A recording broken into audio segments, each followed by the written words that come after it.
Eh tiketnya mung 10.000 lur. Saelingku kok mbiyen 15. Iki lur tak cedhekke ben dulur-dulur iso ngerti tangane sing tugel. Lek nurutku kok koyok dicokot kewan nggo garangan apa asu utawa ula lur. Mentek sing dhuwur iki lho. Lek sing ngisor anu to, SO2 kok lho. Belerang. Nggih. Nek dalamnya bendi. Oh, Jember. Oh, kencong. Nggih. Nggih. Asal pundi mriki? Oh, Sugih Waras. Nggih. No kaya rada pentung to. Piye to? Lah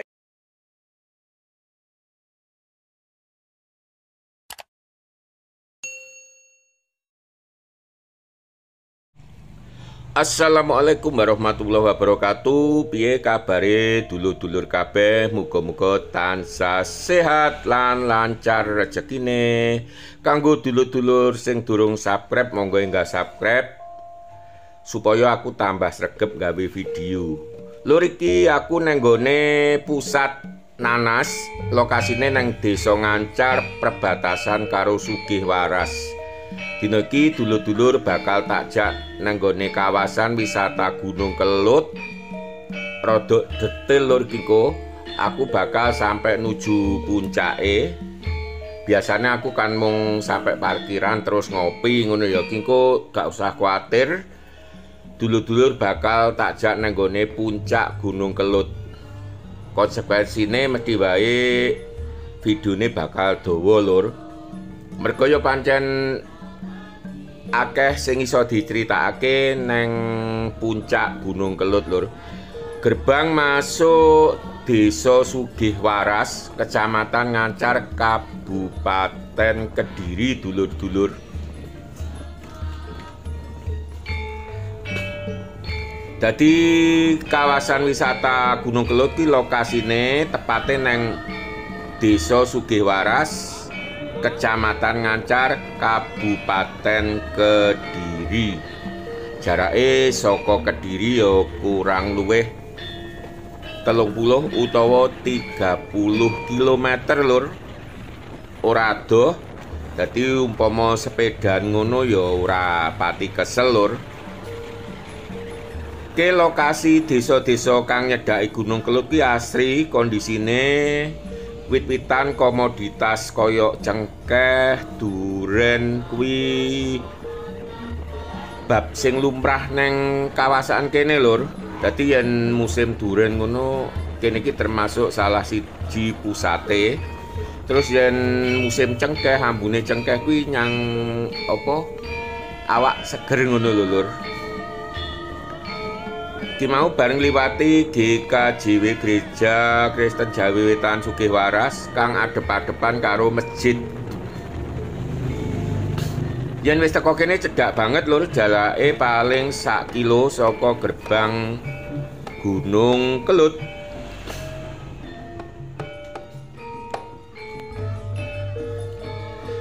Masalah penginapan utawa homestay oke, akeh banget nek cedhake gerbang Gunung Kelut kene lur.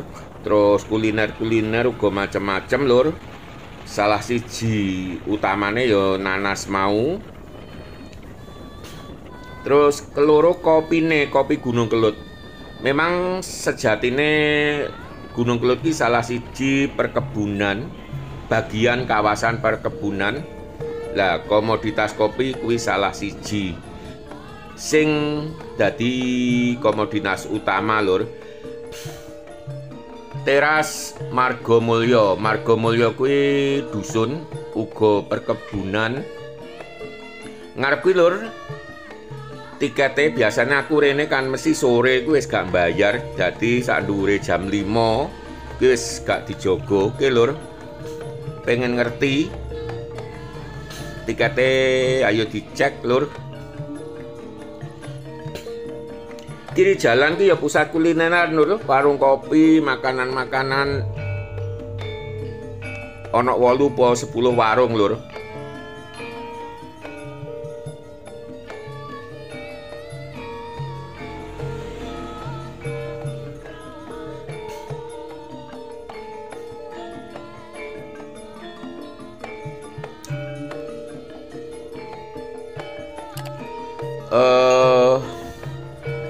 Tiketnya mung 10.000 lur. Saelingku kok mbiyen 15.000 ya. Terus apa jenenge parkir motor kuwi 3.000. Yen mobil mungkin lho ya sekitar 5.000 utawa 10.000 lur.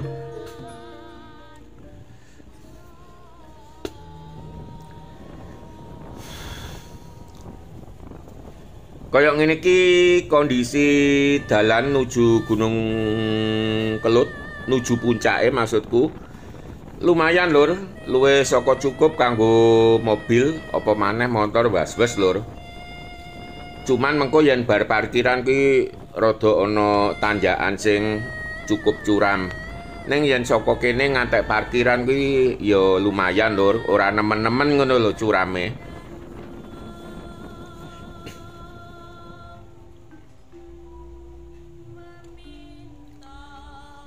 Ngecek kamera HP lur, mbok menawa ndingkluk apa piye ngono lho. Yen gak dicek ngono kadang-kadang bakno gak ngrekam utawa terlalu miring ngono kan hasilnya gak apik nang video.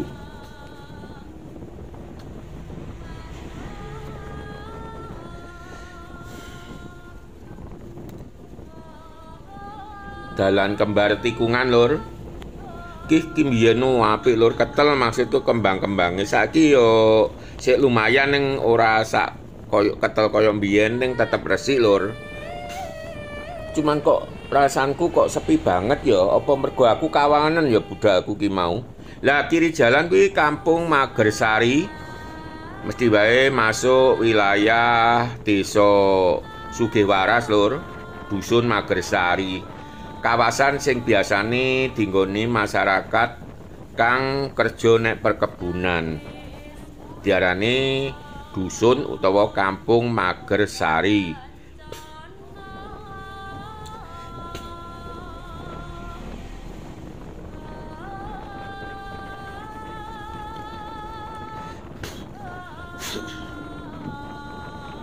Jadi akeh wit duren kiwa nengen lur. Pinggiratan ning komoditas pertaniane pas akeh tebune dina iki. Ya sebagian nanas terus tebu. Gak gumun aku lur akeh perkebunan kopi, coklat ning wilayah liyane Kabupaten Kediri uga kuwi ya tinggi tanduran tebu lur. Mungkin kebutuhannya luwih gede utawa secara perusahaan luwih menguntungkan mungkin pertimbangane apa jenenge BUMN PTPN ya, PT Perkebunan Nasional.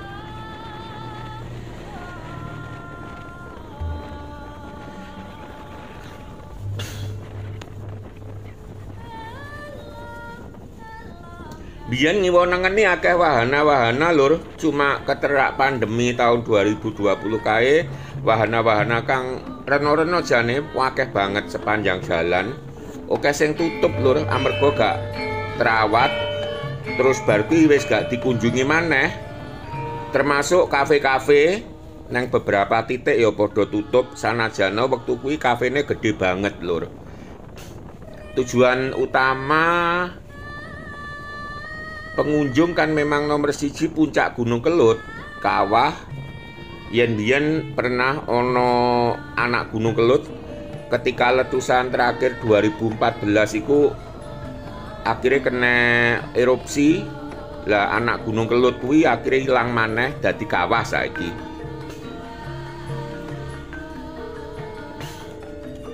Ya saya dhuwur wit-witan saya ketelur mergo jarang sing tinggi perkebunan utawa nggih tanaman rakyat setempat. Lah sing tak omongne wahana-wahana utawa kuliner mau iki. Lah iki kan mendekati parkiran lan kawasan gravitasi unik lur. Dadi apa jenenge bendai malah nglundung ke arah yang lebih tinggi jarine. Ning menurutku ke arah yang lebih rendah. Yen pengen membuktikan iso dicoba dhewe. Mau lho enek tulisane.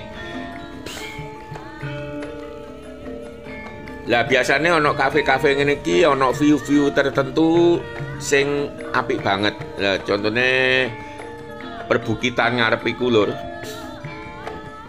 Kang sebagian puncake ketutup mendung. Beh rasa-rasane kok ya mendunge medeni lur, kaya arep udan ngono. Padahal hitungane kudune iki kan wis 3.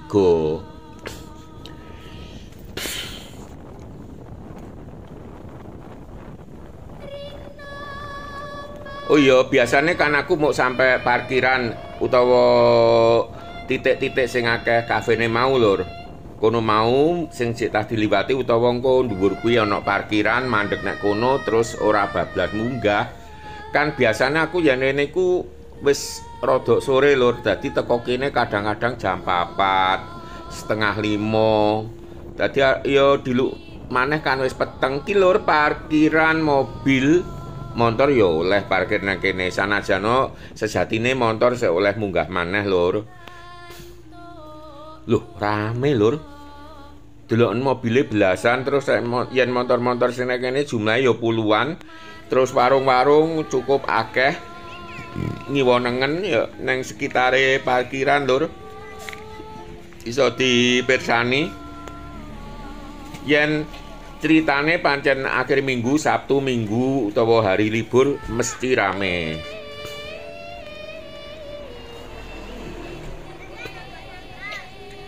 Kabare yen arep nang puncak kuwi kudu numpak ojek 40.000 lur PP saka parkiran ngantek ke puncak Kelut.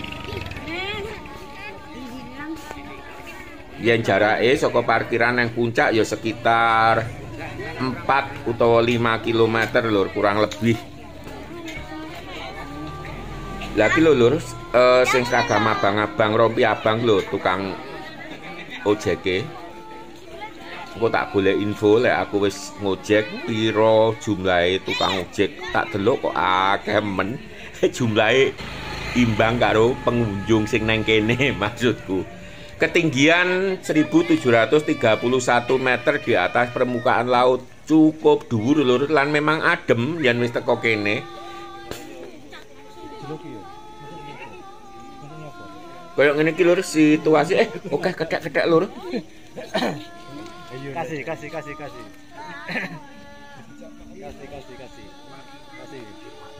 Halo. Foto-foto dulu.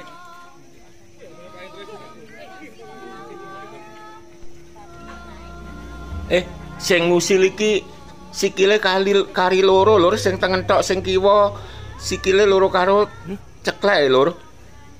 Tangane tugel karek loro tok kuwi ya dicokot anu. Enggak nanti ya tugel dhewe. Akhirnya potong. Cuma bergeraknya dengan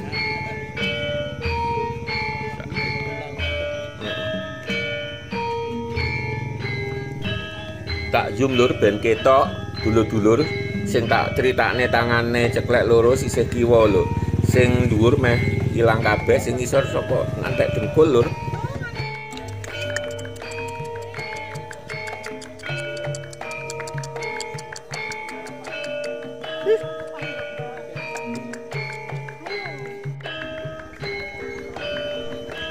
Iki lur tak cedhekke ben dulur-dulur iso ngerti tangane sing tugel. Lek nurutku kok koyok dicokot kewan mbok garangan apa asu utawa ula lur. Meh entek sing dhuwur iki lho. Lek sing ngisor sikil ngisor kuwi saka dengkul mengisor ilang. Oke lur saiki wayahe ngojek neng puncak Kelut. Yen dina minggu ki mau pancen rame tenan lur situasine lur. Lah ki lur batas terakhir parkir. Dadi ki sing oleh ngliwati mung tukang ojek. Dadi awake dhewe ngojek saka parkiran mau sampai puncak, tak balehi meneh ya sing jarake sekitar 4 kilo atau lebih sedikit ngono. Ki bayar 40.000 per orang PP lur. Yo rodok larang rumah saku. Tapi yo piye neh. Niate pengelola yo pancen ngono kuwi lur. Tapi yen dulur-dulur pengen mlaku iku dipersilahkan. Sing jelas batas akhir parkir motor mobil ya kono mau. Dene dulur-dulur duwe energi luweh, silahkan saja jalan bareng-bareng karo kanca-kanca kaya iki sing jatah liwat. Gak usah kuatir, cukup akeh lur sing mlaku kaya ngono ki mau. Tapi yen usia kaya aku wis meh 60 utawa 60 ngene iki ya 4 kilo munggah mudhun. Rasane kok ya timbangane teleh. Ki lur akeh kok sing mlaku-mlaku. Akeh. Dadi gak usah kuatir.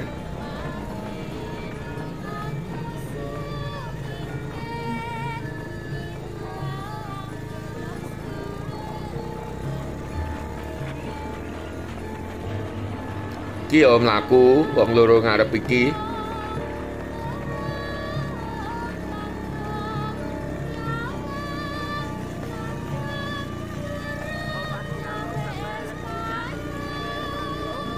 Gimana?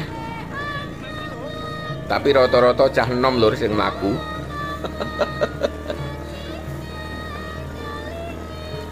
Yo lumayan adoh lur panjenan.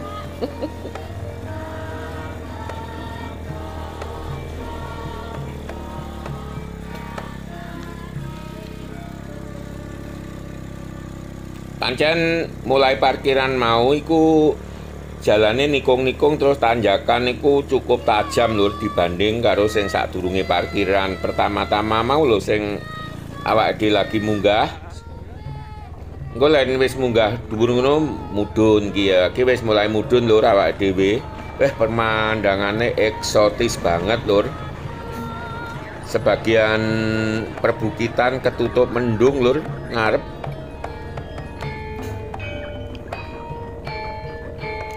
Ki wis meh teko lokasi lur, paling gak sampai 1 kilo. Lah kok enek sing bagian rusak ya lur, ki rusak amarga letusan terakhir 2014 wingi lur iki. Ya iki di dalan sak setapak iki nggih liwat motor, cor. Tapi akhirnya yo kerasa kene iki biyen aspal lur. Terus ngisor kono parkiran gede biyen. Nalika awal-awal dibangun. Lah terus terowongan lur iki wajib nggawa senter minimal HP sing enek sentere lur.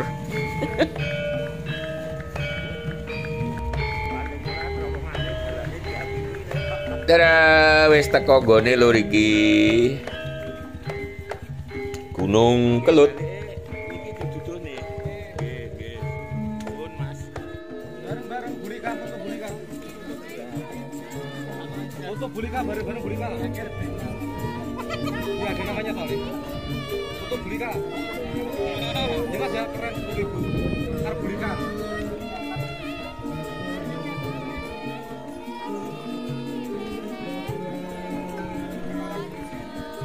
Cukup rame lur suasanane.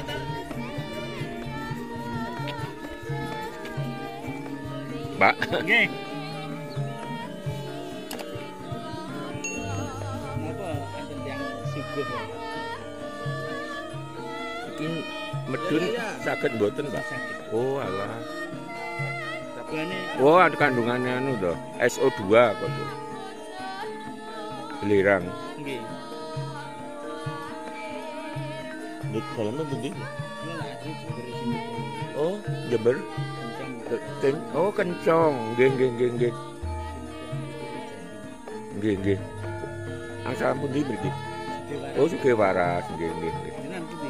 Kula ki lur tak sotinge kalem-kalem mulai sisih kiwa sampai tengen ya digatekne apa jenenge mendung utawa kabute ki nyelot kandel lur. Beh kengko koyoke udan rasane.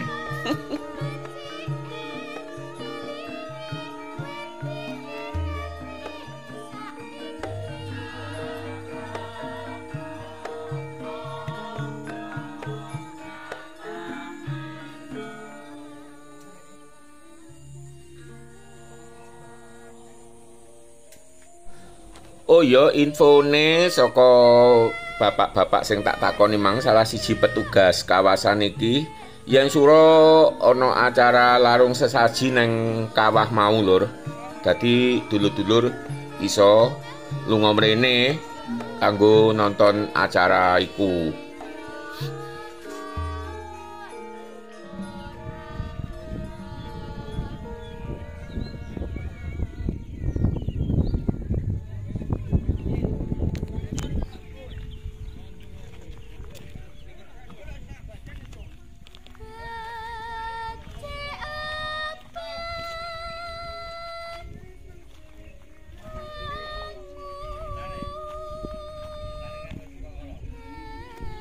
Oke lur, ki timbangane engko kudanan ki arepe tak akhiri lur. Saiki balik maneh nang nggone pangkalan ojek mau. Tapi sadurunge tak jak nonton area sekitare kene dhisik lur. Dilu.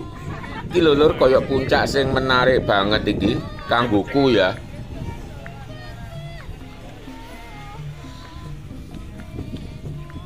Apa watu gede kuwi? Kadian enek ki wisan lur.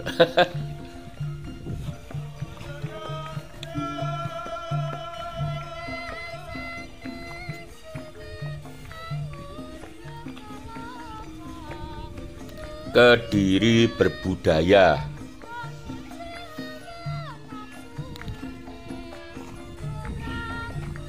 Ki lembah lur, kali lahar maksudku, ngisoriku. Koyok ngene iki lur didelok saka dhuwur.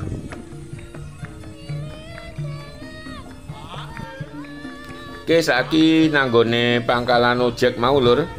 Dadi diwehi mau kan diwehi kartu. Di kartune balekne lur. Wis Mas nggih. Pun.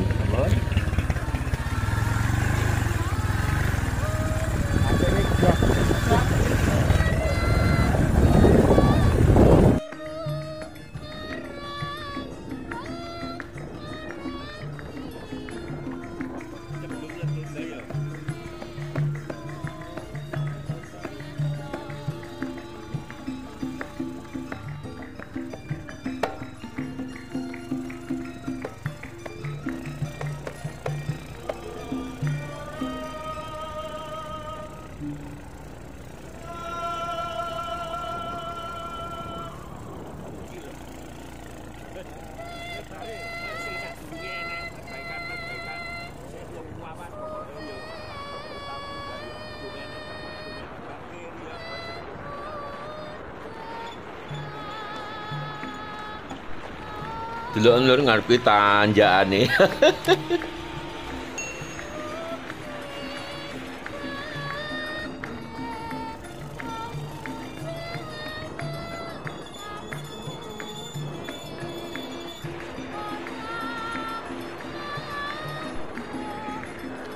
Weh, pomo iso numpak dhewe tambah asik rasane lur.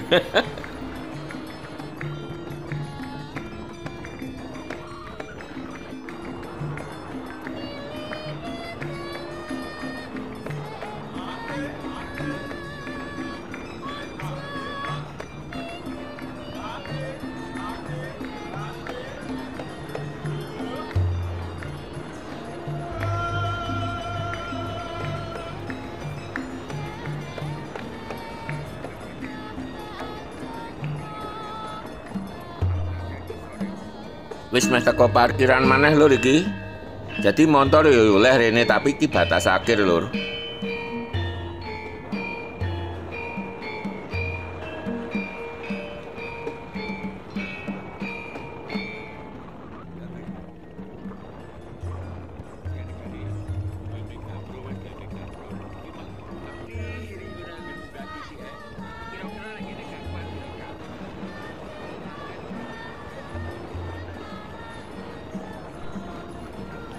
Lah ngarep kuwi lur parkirane.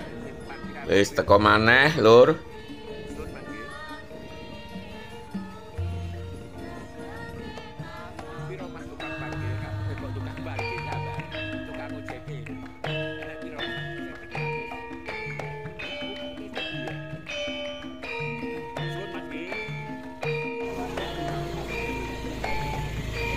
Lho, tukang ojeke jarine 100 luwih lho piye ngono kuwi. 100 luwih tukang ojeke. Sagam abang-abang mau.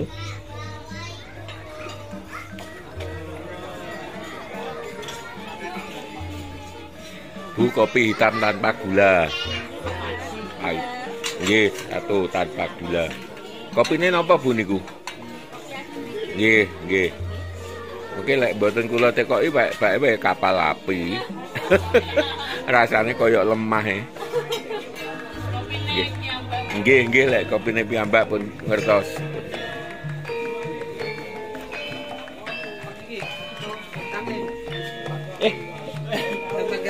Oh, piye ben apa?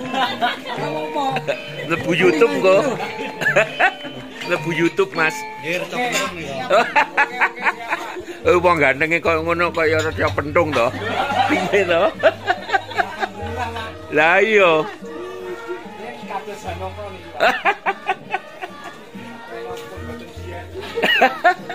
Pokok dipacaki sing penting sing macake pinter lho. Lek sonten ngantek jam pinten, Mbak? Sonten ngantek jam pinten tutup. Oh, jam 6.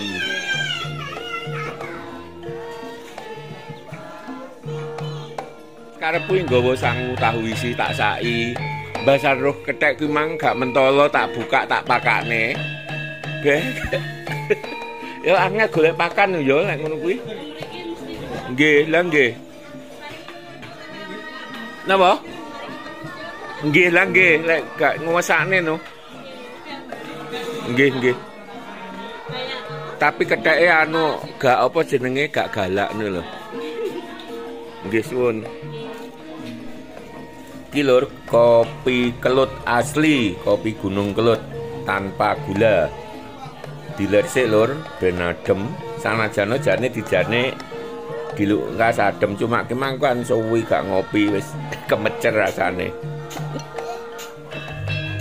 Daleme pundi, Mas? Nggih. Oh, pun celak mawon. Rombongan? Oh, munggah. Jenengan ngentesi. Lah nggih. Anu ngojek. Nggih, nggih. Lah kula wau kan nggih. Kelur sawetara sakmene dhisik. Wassalam.